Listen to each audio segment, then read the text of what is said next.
ఏమైంది, ఇంకా పడుకోలేదా? టైం 1 అవుతుంది. రేపు ఎర్లీకి ఆఫీస్కి వెళ్ళాలన్నావు కదా. ఎందుకో తెలీదు, నిద్రపడడం లేదు. ఈ డ్రాయింగ్ చూస్తూ అలానే ఉండిపోయా. నిన్న మొన్న నడవటం నేర్చుకున్న పిల్లలు చూడు ఎంత బాగా డ్రాయింగ్ చేస్తున్నారు. టైం ఎంత ఫాస్ట్గా వెళ్తుందో కదా. నిజమే, పిల్లలు అసలు ఎప్పుడు పెద్దవాళ్ళు అవుతారో ఏదో అస్సలు తెలియదు. ఇవాళ ఆఫీస్ నుంచి వచ్చాక తను పరిగెత్తుకుంటూ వచ్చి ఎంతో ఎక్సైట్మెంట్తో ఇది నా చేతిలో పెట్టింది. ఈ డ్రాయింగ్ మీకు ఇవ్వడానికి ఎంత వెయిట్ చేసిందో మీరు వచ్చి చూస్తారని. నాకు తెలుసు, రోజంతా ఎంత టైర్డ్గా ఉన్నా నాన్న అని పిలిస్తే ఆ స్ట్రెస్ మొత్తం పోతుంది. కానీ ఈ మధ్య హ్యాపీనెస్తో పాటు భయం కూడా వస్తుంది. భయమా? దేనికి? ఇప్పుడే తన ఎడ్యుకేషన్ కోసం చాలా ఖర్చు అవుతుంది. రేపు తన హయ్యర్ ఎడ్యుకేషన్ కోసం కోట్లు ఖర్చు అవ్వచ్చు. ఒకవేళ ఆ డ్రీమ్స్ ఫుల్ఫిల్ చేయకుండా నాకేమైనా అయిపోతే తన ఫ్యూచర్ ఏంటి?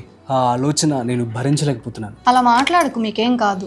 నాకు తెలుసు, కానీ ఫాదర్ అంటే ప్రతి సిచ్యువేషన్కి ప్రిపేర్డ్గా ఉండాలి. అందుకే కొన్ని నెలల క్రితం నేను తన ఫ్యూచర్ కోసం ప్లానింగ్ స్టార్ట్ చేశాను. ప్లానింగా? ఏంటది? పరీక్ష కోసం ఒక చైల్డ్ ఇన్సూరెన్స్ ప్లాన్ తీసుకున్నా. ఆ? ఏంటి, నిజమా? మరి నాకు చెప్పలేదే? అన్నీ కన్ఫర్మ్ అయ్యాక చెప్దాం అనుకున్నా, కానీ నా మనసులో ఒక క్వశ్చన్ అలా ఉండిపోయింది. రేపు నేను లేకపోతే తన డ్రీమ్స్ని ఎవరు ఫుల్ఫిల్ చేస్తారు? అది సరే, రేపు మన ఇద్దరిలో ఎవరికైనా ఏమైనా అయితే ప్రీమియం ఎవరు కడతారు? అందుకే అన్ని చెక్ చేశా.